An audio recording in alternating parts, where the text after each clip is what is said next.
একটি ছেলে একটি মাটির দোচালা ঘরের এক কোণায় বিছানা পেতে পড়ছে।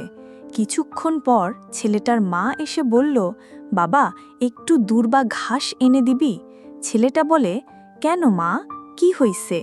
মা তার ছেলেকে তার এক পা দেখিয়ে বলে, পায়ের বুড়ো আঙুলের কাঠনখ উঠে গেছে। ছেলেটি তার মায়ের পায়ের দিকে তাকিয়ে দেখল কাঠনখটি উঠে গেছে। নখের দুই পাশ দিয়ে রক্ত বের হইতেছে। সে তার মায়ের চোখের দিকে তাকিয়ে বলল, কই গেছিলা তুমি, কিভাবে হলো?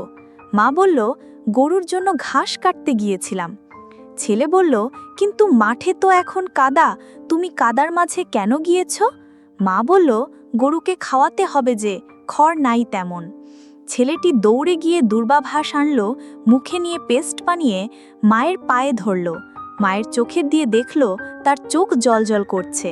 হয়তো আর একটু হলে চোখ থেকে পানি বেরিয়ে আসবে। ছেলেটি তার মাকে জিজ্ঞেস করল, কখন নখ উঠে গিয়েছে? মা বলল, 2 ঘন্টা আগে। তুমি এই রকম অবস্থায় চলে আসতে পারলে না? মা বলল, ঘাস তো আনতে হবে। ছেলেটি মায়ের কষ্ট দেখে আর চোখের পানি ধরে রাখতে পারল না। সে ঘরে চলে গেল। ভেতরে গিয়ে চোখের পানি পরিষ্কার করে বাহিরে এসে মাকে বলল, টাকা দাও, আমি ব্যথার ওষুধ নিয়ে আসি। মা বলল, লাগবে না, এমনি ঠিক হয়ে যাবে বোকা। ছেলেটি দেখল মা দূর্বা ঘাস কাটা স্থানে রেখে কাপড় দিয়ে পেঁচিয়ে রাখছে, আর ব্যথায় মাঝে মাঝে শরীর কেঁপে কেঁপে উঠছে।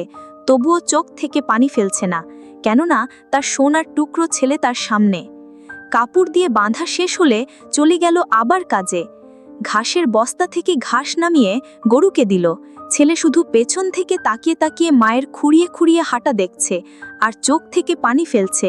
সে কি আদৌ পারবে মায়ের এমন কষ্টের প্রতিদান দিতে, নাকি সে বড় হয়ে ভুলে যাবে মায়ের কষ্ট? হয়তো প্রত্যেকের মাই এমন করে তার কষ্টগুলো তার সোনার টুকরো ছেলের জন্য উৎসর্গ করে।